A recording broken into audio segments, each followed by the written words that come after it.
ग्वालियर पहुंचे supreme court के अधिवक्ता प्रशांत भूषण ने कहा है कि जिन लोगों ने सरकारी दबाव में करोड़ों रुपए के इलेक्टोरल बॉन्ड के रूप में सत्तारूढ़ दल को रिश्वत दी, वे सभी जांच के चंगुल से छूट गए। ये लोग सरकार से बड़े बड़े कॉन्ट्रैक्ट हासिल करने में सफल रहे। इसमें सरकारी एजेंसियों के अधिकारियों की भी जांच होनी चाहिए, क्योंकि सुप्रीम कोर्ट के आदेश के बाद एसबीआई ने जो इलेक्टोरल बॉन्ड से संबंधित दस्तावेज पेश किए हैं, उसमें मनी ट्रेल साफ तौर पर नजर आ रही है। ग्वालियर पहुंचे प्रशांत भूषण ने कहा कि कांग्रेस शासन में हुए 2G स्पेक्ट्रम और की न्यायिक जांच के बाद इसीलिए निरस्त किया गया था, क्योंकि कोर्ट ने माना था कि अवैध रूप से इनका आवंटन किया गया था, जबकि इन मामलों में कोई मनी ट्रेल नहीं थी। वरिष्ठ अधिवक्ता प्रशांत भूषण ने बताया किस तरह से 25 में से 22 ऐसे राजनीतिक दल के नेता बीजेपी में आने के बाद एजेंसियों की जांच से बच गए, जिनके खिलाफ गंभीर मामले चल रहे थे। सुप्रीम कोर्ट के वरिष्ठ अधिवक्ता ने दिल्ली के मुख्यमंत्री अरविंद केजरीवाल की गिरफ्तारी पर भी कड़ी आपत्ति जताई। जिस व्यक्ति ने सत्तारूढ़ दल को 64 करोड़ का चंदा दिया, उसे ईडी ने जमानत पर रिहा करा के सरकारी गवाह बना लिया और एक चुने हुए मुख्यमंत्री को शिक्षकों के पीछे पहुंचा दिया गया। इस देश में चुनाव होने वाले हैं और चुनाव किस हालात में हो रहे हैं ये हम लोग सब देख रहे हैं। एक तरफ जो इस देश की सत्ताधारी पार्टी है भाजपा, उसके पास बेइंतहा पैसा है और ये पैसा कहाँ से आया, ये इलेक्टोरल बॉन्ड से जो खुलासे हुए हैं उससे पता लग रहा है कि ये पैसा भाजपा के पास कहाँ से आया। 8,000 करोड़ से ज़्यादा रुपया इलेक्टोरल बॉन्ड के द्वारा सिर्फ एक पार्टी को, भाजपा को मिला है और इसमें से आधे से ज़्यादा पैसा अब जो खुलासा हुआ है, जो सुप्रीम कोर्ट के आदेश के बाद हुआ है, जिसको सरकार किसी हालत में खुलासा नहीं होने देना चाहती थी, स्टेट बैंक से कहलवाया था कि भाई हम जून के बाद ये सूचना देंगे, और सुप्रीम कोर्ट ने जब अपना डंडा चलाया और उनको बोला कि नहीं तुम तुरंत 1 दिन के अंदर ये सूचना दो, कम से कम ये बताओ कि किस कंपनी ने बॉन्ड खरीदे और किस पार्टी ने वो बॉन्ड इनकैश करवाए, तो उनको देनी पड़ी और 2 मिनट में लोगों ने जोड़ लिया कि भाई ये इस कंपनी ने बॉन्ड खरीदा और इस पार्टी ने इनकैश किया। और जब ये बाहर आई सूचना तो ये निकल कर आया कि ज़्यादातर बॉन्ड भाजपा ने वसूली के तौर पर, घूस के तौर पर लिए हैं। यानी कि जिन कंपनियों को हजारों लाखों करोड़ के कॉन्ट्रैक्ट दिए, सौदे दिए, उनसे हजारों करोड़ के इलेक्टोरल बॉन्ड या सैकड़ों करोड़ के इलेक्टोरल बॉन्ड ले लिए। जिन कंपनियों के हक में पॉलिसी बदली गई सरकार के द्वारा, उन कंपनियों से सैकड़ों करोड़ ले लिए। भारतीय टेलीकॉम को तो बगैर ऑक्शन के स्पेक्ट्रम दे दिया, जिसको सुप्रीम कोर्ट ने 2G वाले केस में एक संदिग्ध अपराध बताया था और उस पर कोर्ट मॉनिटर्ड इन्वेस्टिगेशन ऑर्डर किया था। उसमें पॉलिसी बदलकर बगैर ऑक्शन के उनको स्पेक्ट्रम दे दिया और उनसे 100 करोड़ से ज़्यादा इलेक्टोरल बॉन्ड ले लिए। उसी तरह से बहुत सारी कंपनियों के ऊपर ईडी, आईटी, सीबीआई रेड करी गई। रेड करने के बाद उनसे सैकड़ों करोड़ के इलेक्टोरल बॉन्ड ले लिए और इलेक्टोरल बॉन्ड लेने के बाद वो रेड या इन्वेस्टिगेशन वगैरह को ठंडे बस्ते में डाल दिया गया। ठीक उसी तरह से जो कि आज, जो अभी 2 दिन पहले इंडियन एक्सप्रेस ने जो खुलासा किया था कि अभी तक 25 एमपीज और एमएलएज जो ऑपोजिशन के थे, जिनके ऊपर ईडी, आईटी के इन्वेस्टिगेशन चल रहे थे, उनको भाजपा में शामिल करने के बाद उनको छोड़ दिया गया। तो ये बहुत ही गंभीर बात है और इसके चलते हुए कि एक तरफ भाजपा घूस के तौर पर हजारों करोड़ ले रही है, लूट रही है इन कंपनियों से, और दूसरी तरफ जो मेन मुख्य ऑपोजिशन पार्टीज़ हैं, उनके सारे फंड्स जो हैं फ्रीज कर दिए जा रहे हैं, उनको धड़ाधड़ इनकम टैक्स नोटिस दिए जा रहे हैं और ईडी, आईटी का एक्शन तो हो ही रहा है। उनके लीडर्स के ऊपर 2 चीफ मिनिस्टर्स को जेल में डाल दिया है। तो ये सब हालात के चलते हुए आज इस देश के सामने सवाल ये है कि क्या ये चुनाव निष्पक्ष हो रहा है? क्या ये चुनाव फ्री एंड फेयर माना जा सकता है? यानी कि आपने सारे ऑपोजिशन के हाथ बांध दिए और फिर आप कह रहे हैं अब तुम चुनाव लड़ो।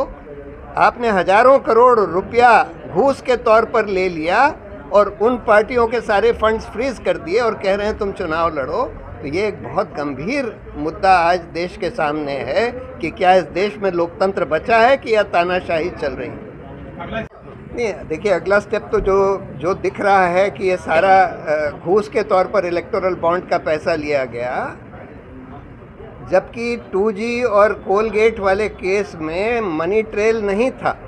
सिर्फ ये सुप्रीम कोर्ट ने जब रद्द किए थे तो ये बोला था कि भाई ये बिल्कुल आर्बिट्ररी तरीके से अलॉटमेंट किया गया कोल माइनिंग लीजेस का और स्पेक्ट्रम का, और फिर भी सुप्रीम कोर्ट ने कोर्ट मॉनिटर्ड इन्वेस्टिगेशन ऑर्डर किया था। यहाँ तो सीधा सीधा मनी ट्रेल दिख रहा है कि आपने रेड किया, उसके बाद घूस ली, उसके बाद छोड़ दिया। आपने घूस ली, उसके बाद आपने कॉन्ट्रैक्ट दे दिया। आपने घूस ली, उसके बाद आपने पॉलिसी उनके हक में बदल दी। तो ऐसे केस में बिल्कुल एक स्वतंत्र कोर्ट मॉनिटर्ड इन्वेस्टिगेशन होना चाहिए, स्वतंत्र SIT के द्वारा, क्योंकि इसमें इस इन्वेस्टिगेशन में ED, IT और CBI, क्योंकि इन तीनों एजेंसीज को इस्तेमाल किया गया है इस वसूली के धंधे में, तो इसलिए इन सब के ऑफिसर्स का भी इन्वेस्टिगेशन होना पड़ेगा कि वो लोग इस कॉन्स्पिरेसी में शामिल थे।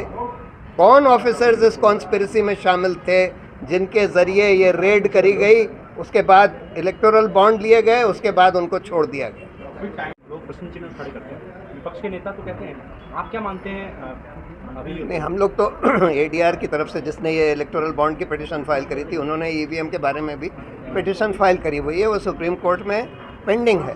और उसमें हम लोग यही मांग कर रहे हैं कि इलेक्ट्रॉनिक वोटिंग मशीन्स भी मैनिपुलेट हो सकती हैं क्योंकि उसमें एक प्रोग्रामेबल चिप है, और VVPAT भी मैनिपुलेट हो सकता है क्योंकि उसमें भी प्रोग्रामेबल चिप है, और उसका शीशा जो है, जो पहले ट्रांसपेरेंट था, आप देख सकते थे कि अंदर क्या हो रहा है, उसको 2017 के बाद उसको काला कर दिया, जिससे कि आप बाहर से अंदर देख ही नहीं सकते जब तक कि अंदर बल्ब नहीं जलता हो, और वो बल्ब सिर्फ 7 सेकंड के लिए जलता है और उसके बाद बंद हो जाता है। तो आपको सिर्फ अपनी पर्ची दिखती है, लेकिन पर्ची कट के गिरती हुई नहीं दिखती।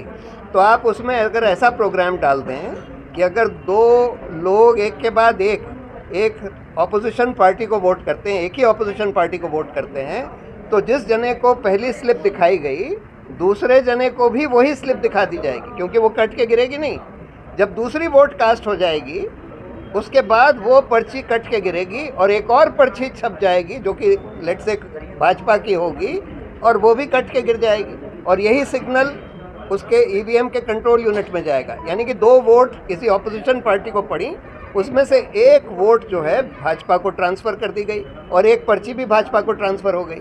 ये इसलिए पॉसिबल है क्योंकि उसमें प्रोग्रामेबल चिप भी है और ये VVPAT का शीशा काला कर दिया गया है। और इसलिए दुनिया भर में, जर्मनी के तो कॉन्स्टिट्यूशनल कोर्ट ने आदेश दे दिया कि यहाँ EVM जो हैं बड़ी ख़तरनाक है, इनको नहीं इस्तेमाल किया जा सकता, और ज़्यादातर यूरोप की कंट्रीज़ ने EVM ख़त्म करके वापस बैलेट पेपर पर चले गए हैं। हाल में बांग्लादेश भी बैलेट पेपर पर चला गया। और इसलिए ये जो शंका उठाई जा रही है, बहुत सारे लोग ये सस्पेक्ट कर रहे हैं कि भाई EVM में मैनिपुलेशन हो रहा है, इसको अवॉइड करने के लिए एक ही तरीका है कि आप या तो जो VVPAT की पर्ची है वोटर के हाथ में दे दीजिए और वो लोग उसको बैलेट बॉक्स में डाल दें, और या फिर वापस बैलेट पेपर ले आए। सर, एक और आखिरी सवाल है, केजरीवाल जी को जेल जाना पड़ा सर, एलिगेशन बहुत गंभीर है, जेल में ही है, तो इस पर बीजेपी कहती है कि जो भ्रष्टाचारी है हमने उनको कैद किया है और उनके विरुद्ध एक्शन ले रहे हैं, चाहे झारखंड के मुख्यमंत्री हों। आप किस तरह से देखते हैं? भाजपा तो 25 अभी इंडियन एक्सप्रेस ने खुलासा किया कि 25 ऑपोजिशन लीडर जिन्होंने भाजपा ज्वाइन करी, उसमें से 22 के खिलाफ या तो जांच बंद कर दी या उसको ठंडे बस्ते में डाल दिया। यानी कि जब वो ऑपोजिशन में थे तो भ्रष्टाचारी थे, ED, IT वगैरह का एक्शन चलता है, जैसे ही वो भाजपा ज्वाइन कर लेते हैं सब कुछ बंद हो जाता है। अब अरविंद केजरीवाल, उन्होंने इसमें घोटाला किया नहीं किया ये मैं नहीं कह सकता, लेकिन जो एविडेंस उनके खिलाफ पेश किया गया है वो तो एक अप्रूवर का ओरल स्टेटमेंट है, कोई ठोस डॉक्यूमेंट्री एविडेंस नहीं है एक अप्रूवर, वो भी एक ऐसा आदमी जो खुद कह रहा है कि मैंने 100 करोड़ की घूस दी, और उसी आदमी को अप्रूवर बना दिया जाता है, उसको ईडी ने बेल दिलवा दी, और उस आदमी से 55 करोड़ रुपया भाजपा ने इलेक्टोरल बॉन्ड के जरिए ले लिया। अब ऐसे आदमी के स्टेटमेंट पर आप एक मुख्यमंत्री को अरेस्ट कर लें, ये बिल्कुल गलत बात है, बिल्कुल नाजायज़ बात है, दुरुपयोग है ईडी के पावर का। मेरा व्यक्तिगत ये कहना चाह रहा हूँ, कांग्रेस ने कल घोषणा पत्र जारी किया जिसमें राहुल गांधी ने कहा ईवीएम को लेकर तो 2 वीवीपैट की पर्ची उसका मिलान किया जाए। क्या उनके इस मांग से आप सहमत हैं? देखिए, वीवीपैट का मिलान हो सकता है अगर उसका वीवीपैट का शीशा ट्रांसपेरेंट कर दिया जाए। अगर उसका काला शीशा होगा तो वीवीपैट के मिलान से भी बात नहीं बनेगी, क्योंकि उसमें भी आप मैनिपुलेट कर सकते हैं वीवीपैट में, जैसे मैंने अभी बताया। मिलान तब हो सकता है जब आप उसका शीशा ट्रांसपेरेंट कर दें, जिससे कि, और रूल में लिखा है कि ट्रांसपेरेंट होना चाहिए वीवीपैट का शीशा। जो कॉन्डक्ट ऑफ इलेक्शन रूल्स हैं उसमें लिखा है कि वीवीपैट का शीशा ट्रांसपेरेंट होना चाहिए। फिर भी उसके खिलाफ जाकर इन्होंने उसको काला कर दिया है, जिससे आप बाहर से अंदर ना देख सकें। तो उसका शीशा ट्रांसपेरेंट कर दिया जाए और फिर मिलान कर लिया जाए। सर, सुप्रीम कोर्ट में कहीं ना कहीं आरोप लगते हैं कि फ्रीबीज के जरिए मतदाता प्रभावित होता है। आप व्यक्तिगत तौर पर इसके जरिए फ्रीबीज देखिए, फ्रीबीज दो तरह की होती हैं। एक तो ये होती हैं जो जेन्युइनली कोई पब्लिक इंटरेस्ट में, पब्लिक पर्पस के लिए, गरीब लोगों के लिए कोई फ्रीबीज दी जाती हैं, और कुछ वो होती हैं जो कि बस दिखावे के लिए दी जाती हैं चुनाव से जस्ट पहले, और चुनाव ख़त्म होते ही उसको विड्रॉ कर लिया जाता है।